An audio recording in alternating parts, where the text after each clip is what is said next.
नमस्ते मातृभूमि, नमस्ते वसुंधरा। हम आज राहु के बारे में चर्चा शुरू करेंगे।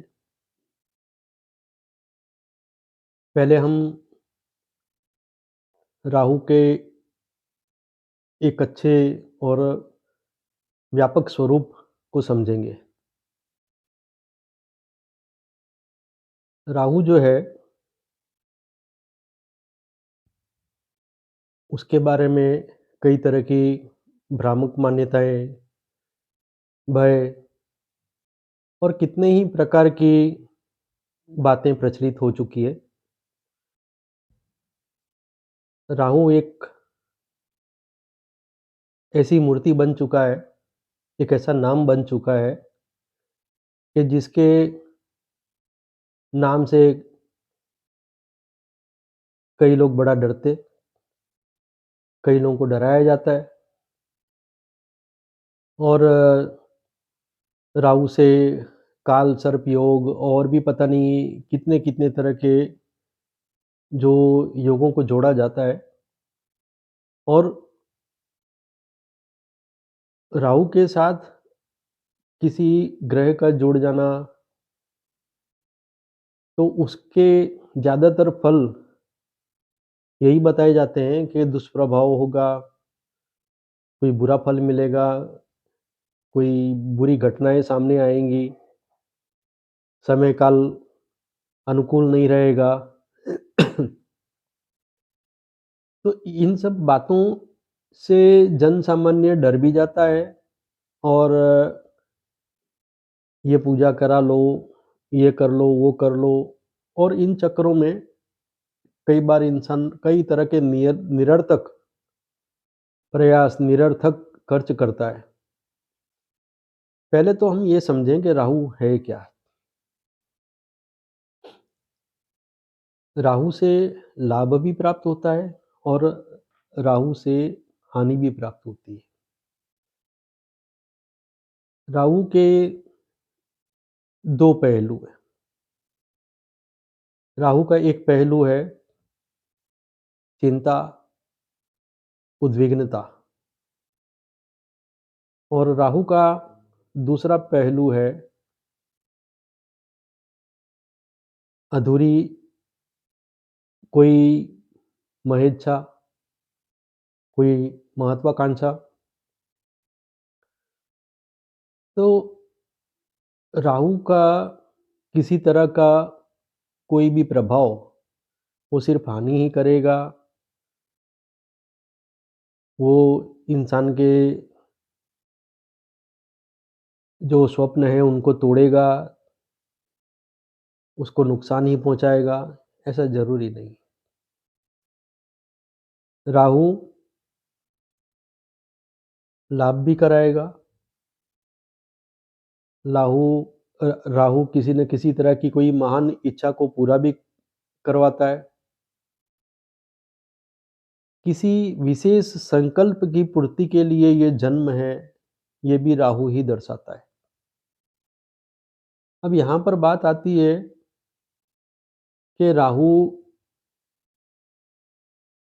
किस तरह से लाभ या हानि पहुँचाएगा, कहाँ-कहाँ पर लाभ और हानि पहुँचाएगा।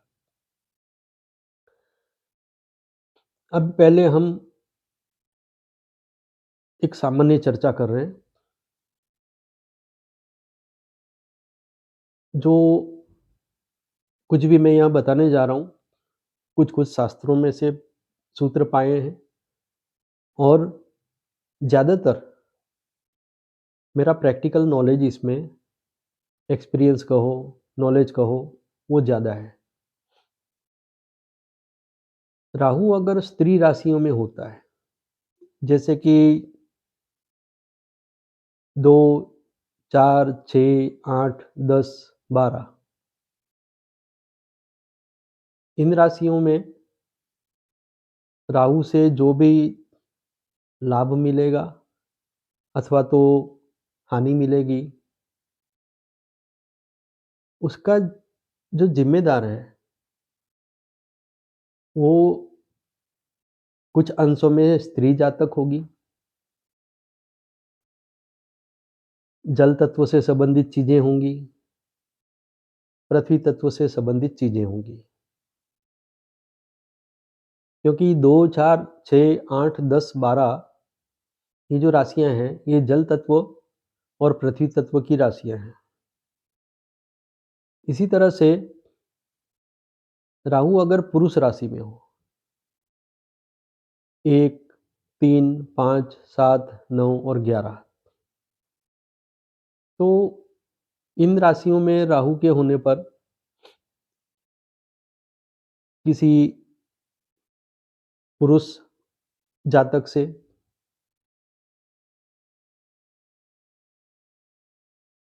वायु तत्व से और अग्नि तत्व से किसी तरह का लाभ या किसी तरह की हानि प्राप्ति होगी।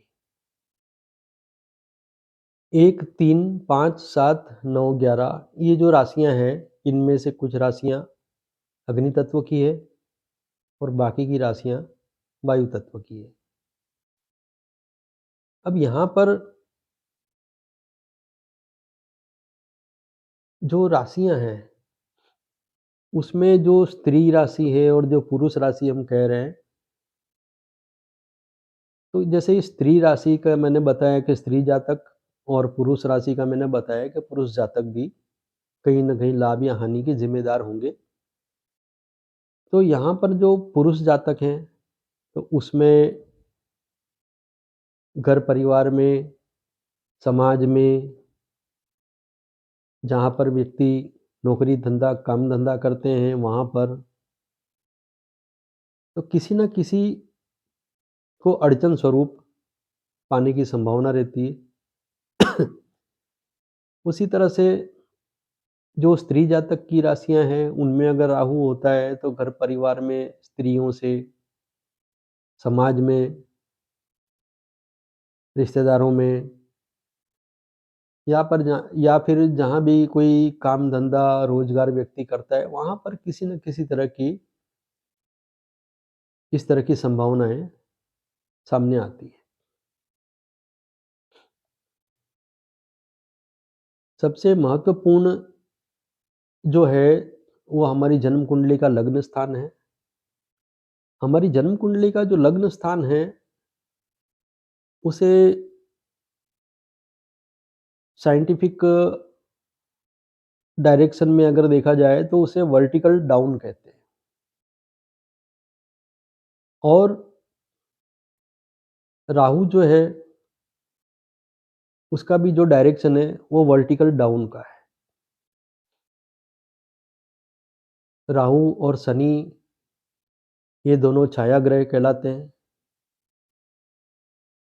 जब भी सिर की सीध में सूर्य ऊपर होता है, उस समय में हमारे शरीर की छाया पृथ्वी पर नहीं पड़ती और वो जो समय है, उस समय में केतु और गुरु का जो बल है, वो बढ़ा हुआ होता है। केतु और गुरु जो है, केतु अग्नि तत्व का ग्रह, गुरु आकाश तत्व का ग्रह, सूर्य महाराज भी आकाश में हैं, सूर्य में अग्नि निहित है। तो केतु, गुरु और शनि ये तीनों जो ग्रह हैं, इनकी जो युतियाँ होती है, उनका भी एक विशेष कुछ महत्वपूर्ण प्रभाव होता है, जो सांसारिक दृष्टि से तो उसका लाभ किस तरह का होता है और पारलौकिक दृष्टि से उसका लाभ किस तरह का होता है, इसकी चर्चा तो हम अगले आने वाले समय में जब सूर्य और केतु की युति के बारे में चर्चा करेंगे, उस समय हम बताएँगे। केतु जो है वो वर्टिकल अप में है, गुरु जो है वो भी वर्टिकल अप में है। इसीलिए मानव जीवन के उद्धार के तहत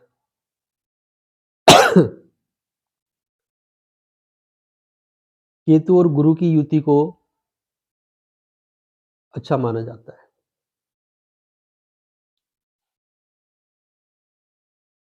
जो 2 शब्द हैं, सकल और निष्कल। सकल जो है, वो माया से निर्मित है, अस्थिर है, असत्य जगत है, जिसे हम राहु कह सकते हैं।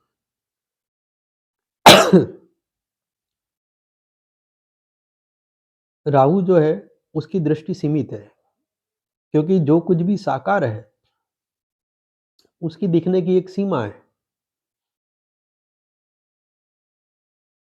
लेकिन जो निष्कल है, जो माया से परे है, दोष रहित है, अनब्लेमिश्ड है, वो असीमित जगत है, वह केतु है। केतु जो है, केतु का अर्थ ये है कि मान लीजिए कि हमने आँखें बंद कर ली। हमने आँखें बंद कर ली, तो अब जो है, अब हम एक कंप्लीट यूनिवर्स से जुड़ जाते हैं। आँखें खुली हैं, तब हम अपने सामने जो जगत है, उससे जुड़ते हैं। लेकिन जैसे ही हम आँखें बंद करते हैं, तो हम अपने अंदर के ब्रह्मांड से जुड़ जाते हैं। अब केतु की अगर हम बात करते हैं, तो केतु जो है, वो धड़ है और राहु जो है, वो सिर है। जीभ का स्वाद, सुनने का आनंद, देखने का आनंद, बोलने का आनंद, ये सब कुछ जो है, ये सारा हमारे सिर की प्रक्रिया है।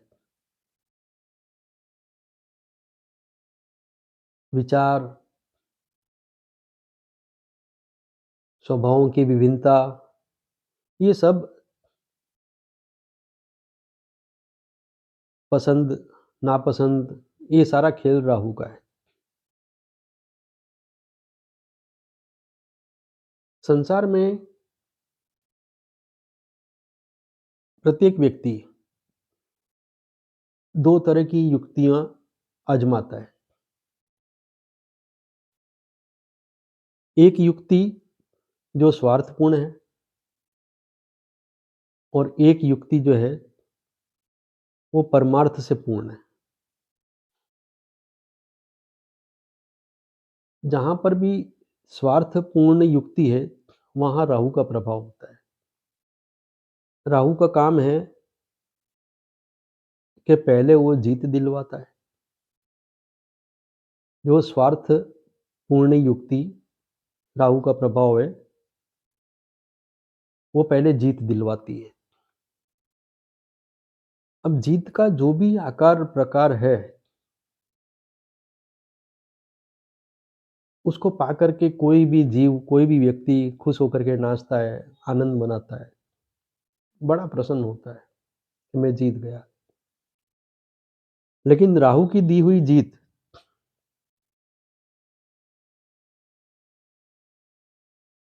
जितनी भी बड़ी होती है, उससे कई गुना बड़ी, उसके आगे वो फिर वो हार देता है। ये राहु का सारा खेल है, क्योंकि राहु मायावी है। माया रचना, माया जगत, ये सारा उसका खेल है। राहु जो है, वो स्प्लिट पर्सनालिटी भी कहा जाता है, दोहरा व्यक्तित्व। जैसे कि कई अभिनेता होते हैं, कभी वो अमीर आदमी का रोल करते हैं, कभी वो किसी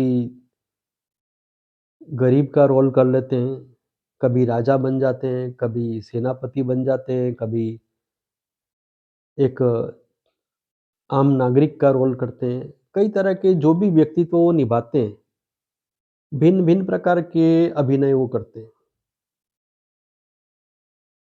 यहाँ पर जो भिन्न-भिन्न प्रकार के अभिनय जो हैं, वो राहु के अस्तित्व में आते हैं। अभिनय का क्षेत्र जो है, वो शुक्र का है। जैसे जहाँ पर भी शूटिंग वगैरह होती है, जैसे हॉलीवुड हो गया या बॉलीवुड हो गया, तो ये सारा माया जगत कहलाता है। माया नगरी भी कहते थे बॉम्बे को, आज भी शायद कहते हैं कि माया नगरी है बॉम्बे। तो ये जो माया नगरी है, ये प्रभाव जो है, वो क्षेत्र जो है, इसमें जो गुण है, वो शुक्र का है। मनोरंजन, रस, लेकिन भिन्न-भिन्न व्यक्तित्व को निभाना, उनका अभिनय करना, ये राहु का पराक्रम है। अब कुटिलता, कुटिलता जो है, वो व्यक्ति का पैदाइशी व्यक्तित्व नहीं है। जब जिसका भी जन्म होता है, वो मासूम बच्चा होता है, उसको कुछ व्यवहार कुशलता परिवार से, कुछ व्यवहार कुशलता समाज से, कुछ व्यवहार कुशलता उसको अपने अनुभवों से प्राप्त होती है। इसी तरह से फिर वो उस व्यवहार कुशलता का लालच के लिए उपयोग करता है या परमार्थ के लिए उपयोग करता है, ये एक दूसरी बात हो जाती है। स्वार्थपूर्ण युक्ति की बात करें, तो एक छोटी-सी कहानी है कि एक देश में कोई व्यक्ति था, उसने 2 गधे पाल रखे थे। वो किसी जगह से नमक भरता था और किसी जगह पर जाकर के उसको वो नमक खाली करना होता था। गधों की एक पैटर्न होती है कि अगर उनको एक बार एक के एक रास्ते पे ज़्यादा चलाया जाए, तो फिर वो रास्ता पहचान जाते हैं, फिर वो अपने आप वहाँ पहुँच जाते हैं। मालिक चाहे कहीं भी पीछे-पीछे आ रहा है, आगे चल रहा है, कोई फ़र्क नहीं पड़ता। तो मालिक जो है वो गधों के ऊपर नमक लाद देता था और फिर वो अपना आराम-आराम से पहुँचता था कि चलो वो तो अपने निश्चित जगह पर पहुँच ही जाएँगे। एक जो गधा था, वो क्या करता था कि बीच में एक तालाब आता था, तो उस तालाब में एक बार वो पानी पीने के लिए अंदर घुसा और थोड़ा ज़्यादा अंदर घुस गया, जिससे नमक को पानी छू गया, तो नमक थोड़ा घुलनशील होता है, वो थोड़ा-सा घुल गया और उसका वज़न थोड़ा कम हो गया। तो गधे ने ये नियम बना लिया। उसकी अगली बार भी इसी तरह से किया कि वो पानी में से होके निकला और नमक का वज़न कम हो गया।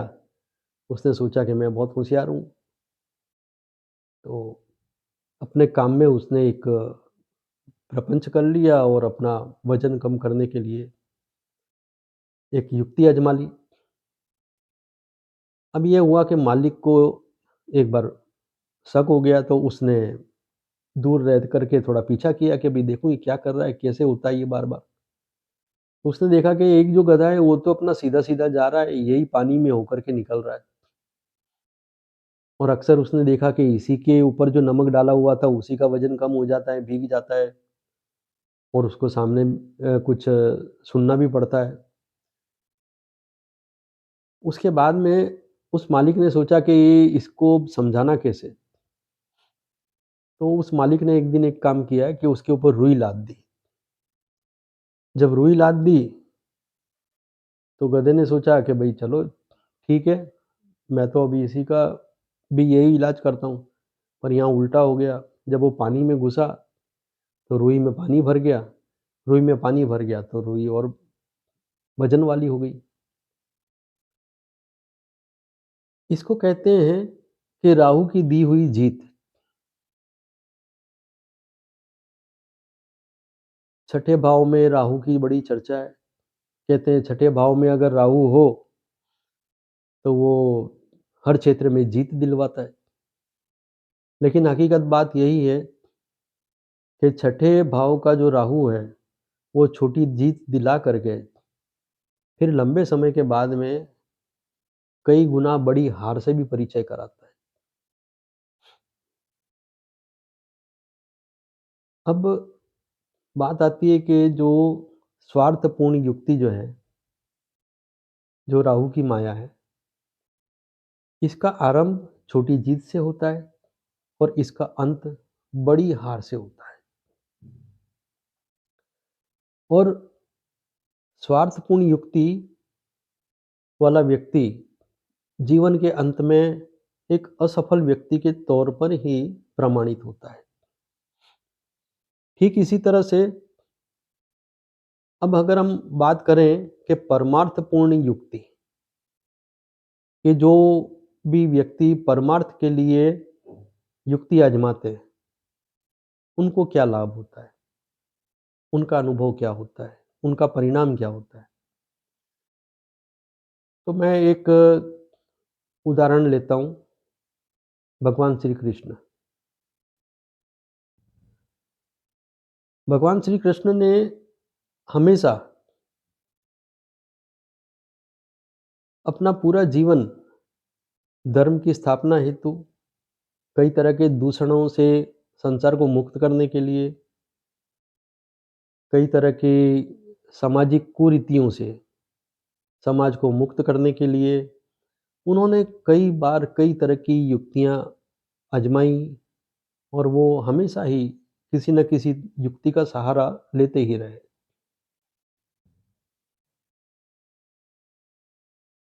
मथुरा छोड़ा तो रणछोड़ राय बने। अब कहने को ये एक उनकी हार थी कि उनको अपने शत्रु से डर करके भागना पड़ा। लेकिन वो अपने शत्रु से दूर हो गए, उसकी पहुँच से बाहर हो गए। तो वहाँ बिना किसी तरह के संघर्ष के, बिना किसी तरह के युद्ध के उन्होंने अपने शत्रु को परास्त किया। ऐसे ही पांडवों की सहायता के लिए और भी कई अच्छे काम करने के लिए उन्होंने कई तरह की युक्तियाँ आजमाई, जिसमें उनको किसी तरह का हानि का सामना करना पड़ा। हानि का मतलब है कि जैसे किसी तरह का अपयश का सामना करना पड़ा उस समय के अनुसार। जैसे रणछोड़ राय बने। तो इस तरह से कई युक्तियाँ आजमाने के बाद भी आज हम देखते हैं कि भगवान श्री कृष्ण पूज्यनीय हैं। क्यों? क्योंकि उनकी सारी युक्तियाँ समाज के हित में थी, धर्म के हित में थी, परमार्थ पूर्ण युक्ति थी उनकी। ये जो राह है परमार्थ पूर्ण युक्ति की, इस राह में छोटी-छोटी असफलताएँ सामने आएँगी, लेकिन उनका परिणाम हमेशा बड़ी-बड़ी सफलताओं के स्वरूप में ही आगे चलकर प्राप्त होता है। और ऐसे व्यक्ति हमेशा सफल देखे गए हैं। ऐसे व्यक्ति का इतिहास अगर उठाकर देखें हम, हमारे समाज के अंदर, हमारे देश के अंदर, दूसरे देशों के अंदर, हम जिन भी महान व्यक्तियों का जीवन चरित्र पढ़ें, तो हम ये देखेंगे कि शुरुआती जीवन में, आरंभिक जीवन में उन्होंने कहीं न कहीं किसी तरह की कोई न कोई हानि पाई है, किसी असफलता को पाया है, किसी तरह की जो भी उनकी इच्छा थी वो अधूरी रह गई। कई काम उन्होंने किए लेकिन उसमें उनको पीछे हटना पड़ गया। लेकिन फिर आगे जा कर के उनके हाथों से इतने बड़े-बड़े काम हुए हैं कि उनका नाम पूरे विश्व के लिए अपरिचित नहीं रहा। पूरा विश्व ऐसी विभूतियों को जानने लग गया। राहु का मुख्य जो प्रभाव है, वो यही है कि वो सही तरीके से जो व्यक्ति किसी बात को नहीं मानता है, उसे वो अपने उल्टे तरीके से समझाता है। राहु से पीड़ित व्यक्ति का सिर्फ़ एक ही प्रभाव ज़्यादातर देखा गया है कि ऐसा व्यक्ति जीवन का एक बहुत बड़ा भाग अपनी भ्रामक मान्यताओं में, अपनी भ्रामक धारणाओं में और किसी तरह के बेकार के अर्थविहीन स्वप्न के पीछे भागने में वो लंबा समय गँवा देता है। जीवन का एक महत्तम हिस्सा उसका वो बर्बाद हो जाता है और ऐसा व्यक्ति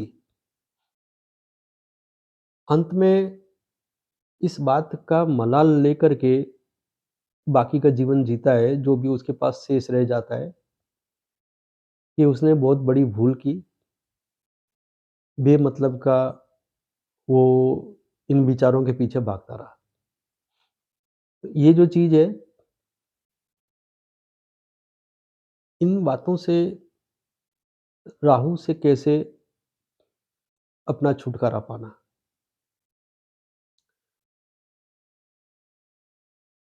क्या ऐसा करने को मन कहता है और क्या ऐसा हमको नहीं करना चाहिए?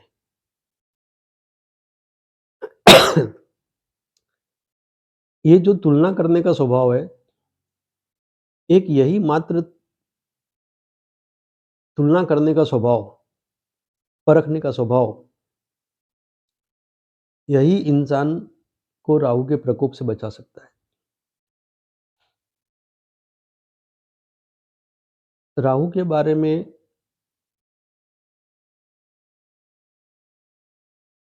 2 बातें मैं बताता हूँ।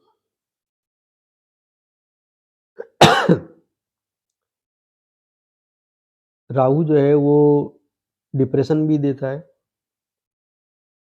और राहु जो है वो पैशन भी देता है। डिप्रेशन का मतलब भी सब जानते हैं, निराशा, अवसाद, हताशा। डिप्रेशन के 3 प्रकार हैं, माइल्ड डिप्रेशन, डीप डिप्रेशन और सुसाइडल डिप्रेशन।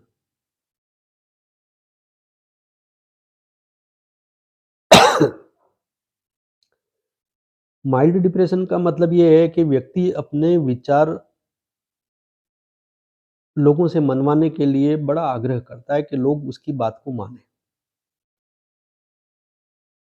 डीप डिप्रेशन ये है कि व्यक्ति कहता है कि मेरे सिवाय कोई अपनी बात रखेगा ही नहीं।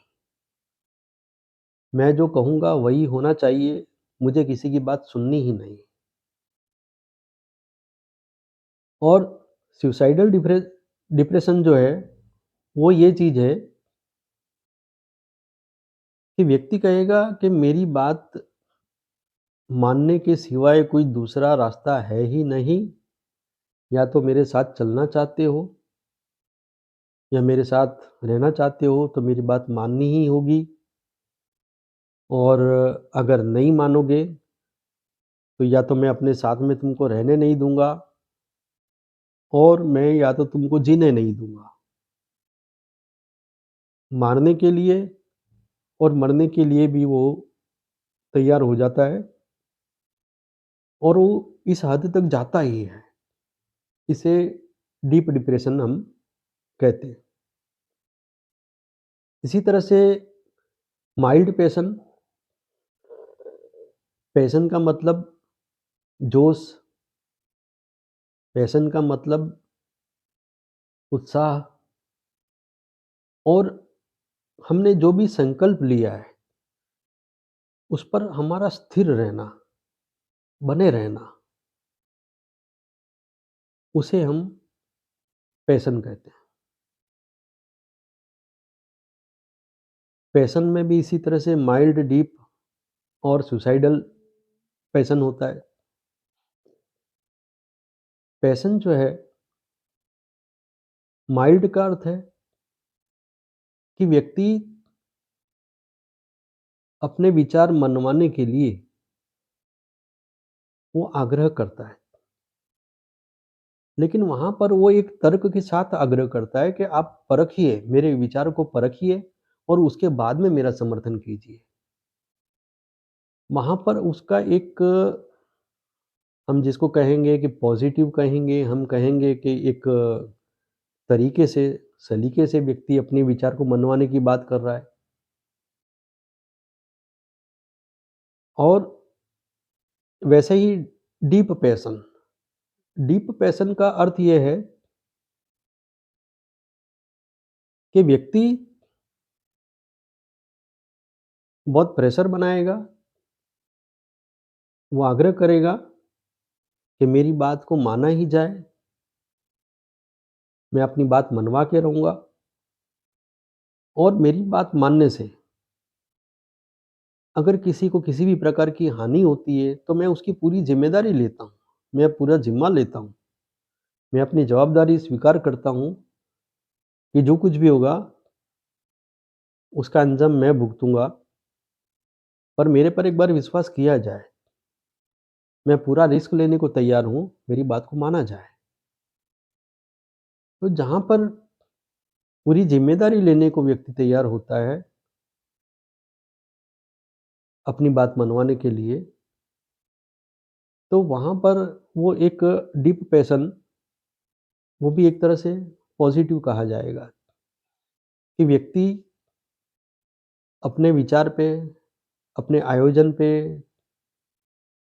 अपना जो भी डायरेक्शन है, उस पे जाने के लिए, लोगों को चलाने के लिए, वो जो कुछ भी करना चाहता है, उसका जो भी परिणाम होगा, वो उसकी ज़िम्मेदारी लेने को तैयार है। इसी तरह से फिर आता है कि सुसाइडल पैशन। अब सुसाइडल पैशन का अर्थ ये है कि कई बार हमने देखा है आज़ादी की लड़ाई के समय में कि किसी सैनिक ने किसी विशेष ऐसे अवसर पे अपनी जान की परवाह किए बिना दुश्मनों को रोकने के लिए, दुश्मनों का सफाया करने के लिए या दुश्मनों को किसी तरह के उनकी दुश्मनों की साजिश को नाकाम करने के लिए उसने अपनी जान की परवाह नहीं की और उसे पता है कि यहाँ पर मेरी मौत निश्चित है, लेकिन फिर भी वो उस मैदान में कूद गया। उस साहस को उसने वो साहस किया, उसने वो काम अपने ज़िम्मे लेकर के उसको पूरा करने के लिए पूरी कोशिश की। तो ये जो है एक सुसाइडल पैशन है, क्योंकि व्यक्ति को पता है कि मैं भी मरूँगा और मेरे जो शत्रु होंगे मैं उनको भी मार दूँगा। ये जो है, लेकिन इसमें एक समाज का, देश का, किसी भी प्रकार का एक अच्छा काम है, इसमें उसकी मंशा जो है परमार्थ की है। तो ये जो डीप जो सुसाइडल पैशन है, ये इसको हम इस तरह से समझ सकते हैं कि ये एक तरह का त्याग की भावना है, बलिदान की भावना है। अब हम बात करते हैं कि राहु और केतु की जो, क्योंकि ये दोनों आपस में एक दूसरे से जुड़े हुए तो हैं। अभी हमने जो एक चर्चा की है वो राहु के बारे में की है।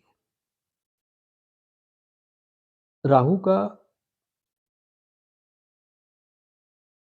जो हमने स्वरूप बताया है, उस स्वरूप से हमको ये जानना है कि हमारे मन में जो विचार आ रहे हैं, वो कहीं हमारी छोटी जीत को पहले दिखा करके और फिर बाद में हमें बड़ी हार से मुलाकात कराना चाहते हैं, कहीं ऐसे तो नहीं? अगर ऐसे हैं, तो वहाँ पर राहु की माया है। जन्म का कारण, जन्म के कारण में भूमिका राहु की है, उसी तरह से मोक्ष के द्वार तक पहुँचाने वाला भी राहु है।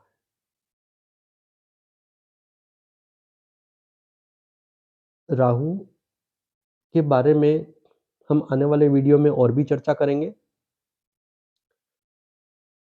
और राहु के बारे में जो एक पौराणिक कथा है कि किस तरह से उसने अमृत का पान करने के लिए प्रपंच का सहारा लिया, भगवान विष्णु ने उसका सिर काट दिया। तो इसका जो वास्तविक अर्थ है क्या? हमारा जो मनोविज्ञान है, जो हमारी मानसिकता है, प्रतिदिन हमारे भीतर ये घटनाएँ होती रहती है। राहु प्रपंच करने के लिए खड़ा होता है और कहीं न कहीं राहु का सिर कटता है। तो ये घटनाएँ हमारे जीवन में हमको कई बार देखने को मिलती है, लेकिन हमें ये पता नहीं होता है, हमें ये हमको वो परखने की और हमको वो जानने की वो दृष्टि हमें प्राप्त नहीं है। आने वाले वीडियो में हम यही बताएँगे कि किस तरह से व्यक्तिगत जीवन में इंसान के विचारों के भीतर, उसके अनुभवों के भीतर, उसकी मानसिकता के भीतर किस तरह से राहु प्रपंच करने के लिए खड़ा होता है, वो प्रयास करता है, फिर उसका सिर कटता है, फिर किस तरह से सिर और किस तरह से धड़ दोनों अलग होते हैं, हम इसकी चर्चा करेंगे अपने अगले वीडियो में। आशा करता हूँ आपको आज राहु के बारे में कुछ अद्भुत जानकारियाँ पसंद आएँगी। आने वाले समय में राहु की जो पौराणिक जो संदर्भ है, जो मैं उसकी चर्चा करूँगा और उसके बाद में फिर मैं राहु का प्रत्येक भाव के अनुसार भी मैं एक संक्षिप्त विवरण दूँगा, जिसमें कुछ ऐसी विशेष जानकारियाँ आपको मिलेंगी कि जिन्हें कभी ना आपने कहीं पढ़ा होगा और ना कभी कहीं सुना होगा। आशा करता हूँ आप हमारे साथ जुड़े रहेंगे, आपको हमारा ये वीडियो पसंद आएगा। हमारे चैनल को सब्सक्राइब करें, लाइक करें और शेयर करें। धन्यवाद।